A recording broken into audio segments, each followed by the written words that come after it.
Hello recappers, today's movie starts with Deokee working in a ticket booth. Then it shifts to Hak-kyu, who is lost in thought. He left his home after a misunderstanding at the school where he used to teach. Now he has moved to a new town, hoping to start over and write a novel, a story he feels must be told. But from the moment he arrives, the town feels sad and unwelcoming. Hak-kyu stands around with a drink and a cigarette when he sees a woman. They don't speak, but she keeps looking at him before walking away. Hak-kyu later starts his new job teaching old people how to write stories. They joke about his young age, and he jokes back about their old age but tells them that to write well, they need to stay young at heart. The students are cheerful and eager to learn. Meanwhile, Deokee stops by a store to buy some things before going home. Her mother, who has a hearing problem, shows up, and they communicate easily through sign language. Deokee has already bought everything her mother needed. The shopkeeper comments that Deokee's mother has raised a very good daughter. At home, Deokee tells her mother what the shopkeeper said. They talk about how the town will soon be rebuilt,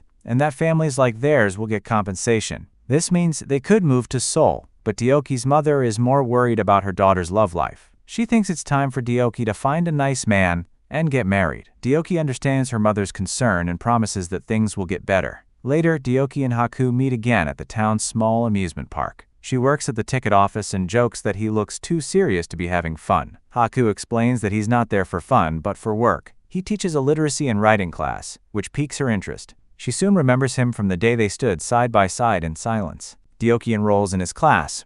After the lecture, the students and professor gather for drinks. In this small town, news travels fast. The elderly students already know that Deokee went on a blind date, and they start asking intrusive questions. She grows visibly uncomfortable and excuses herself. As Deokee and Hak-kyu walk home, they part ways when they reach his apartment. But instead of going home, Deokee decides to secretly observe him for a while. While Hak-kyu is troubled by an unresolved issue back home, Deokee dreams that they are lovers. The next day, as she's closing the ticket booth, they talk again. The amusement park is set to be demolished soon as part of the town's renovation. Hak-kyu casually asks what she plans to do next and suggests she try something adventurous before deciding her next step. Hak-kyu later invites Deokee to his place and opens up about a scandal from his past. She listens without judgment, too infatuated to see any fault in him. A phone call reveals that Hak-kyu has a family, a daughter who misses him, and a wife in what seems to be an arranged marriage. Deokee witnesses this call.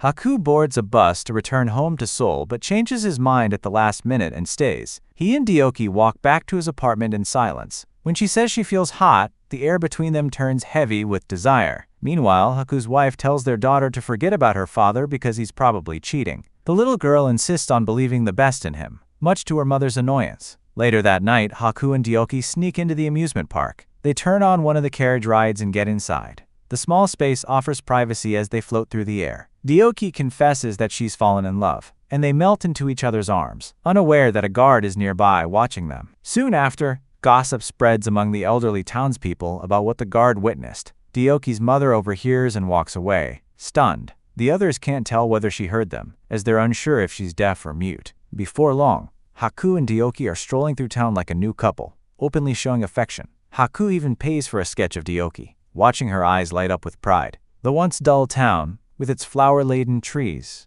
now feels alive with Deokee by his side. He remembers how she admired a pair of heels at a shop and surprises her with them. He slips them onto her feet, admiring her as she walks in them.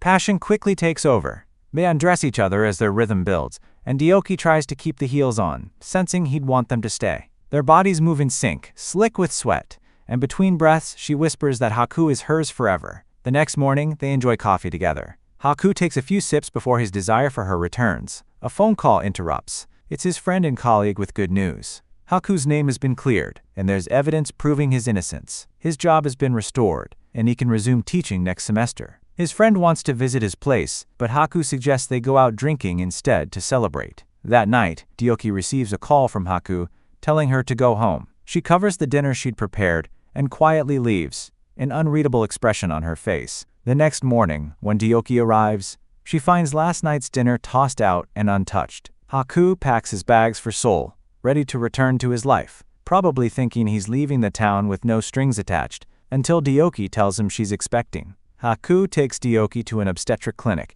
and apologizes for putting her in such a difficult situation. He promises to keep in touch, but the only missed calls Deokee receives are from her worried mother. Meanwhile, Hak-kyu returns to his sick wife, who admits she has been hard on a kind man but vows to do better now that he's back. Deokee isn't welcomed at her mother's home, so she goes looking for the only other person who should love her, Hak-kyu.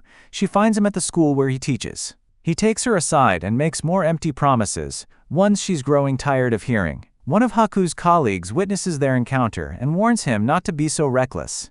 Hak-kyu has just regained the trust of the school board, and getting caught again could ruin him. But Hak-kyu brushes off the warning, telling his colleague to mind his own business. Deokee sees Hak-kyu through a window and runs to hug him, forgetting the food cooking on the stove. Hak-kyu tells her it's over and offers her money to stay quiet. Deokee is heartbroken because she truly loves him. Moments later, her house catches fire. Deokee runs inside to save her sick mother, but it's too late. Hak-kyu calls for help, but nothing can be done. When he returns home, he finds that his wife has left him, leaving their young daughter, Chungi, behind. 8 years pass. Hak-kyu is now a famous writer living carelessly, gambling, partying, and dating young women. One of them falls for him, but he rejects her coldly. The only woman he treats kindly is his daughter. Hak-kyu is soon diagnosed with an eye disease that could make him blind. The doctor warns him to change his lifestyle, but he ignores the advice. He loses money in bad deals and becomes distant from Chungi. One day, a woman named Sejong visits, saying she's Chungi's friend.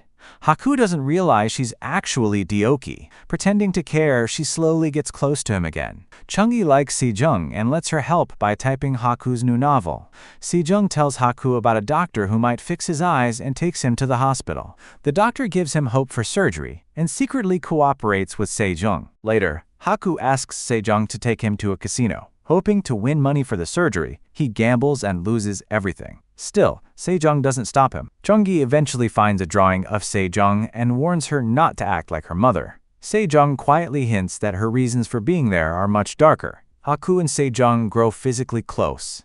Though he's blind, his desire remains strong. As they make love, his mind drifts back to Deokee. Chungi spies on them and runs back to her room in shock. Afterward, Hak-kyu decides to tell his daughter that he plans to marry Sejong. But Hak-kyu's creditor soon becomes his worst nightmare. Since Hak-kyu can't repay his debt, the man kidnaps Chungi, planning to sell her into labor. Sejong promises to protect the girl, words meant to comfort her, even though she knows everything connected to Hak-kyu will eventually collapse. 6 months later, Chungi is still missing, and Sejong is still taking care of Hak-kyu. One day, while helping him bathe, Sejong tells him the truth. She is really Deokee. Hak-kyu is shocked, and during their struggle, he collapses after learning that Chungi is dead. Even though he's blind, Hak-kyu writes his best book ever. He and Sejong keep living together, trapped by guilt and sadness. Then one day, Chungi comes back alive. She survived by being smart and strong. She tells Sejong that it's now her turn to take revenge. But Sejong's actions have created a monster. Chungi now has power and people who follow her. She forces Sejong to end things with Hak-kyu and give him her eyes.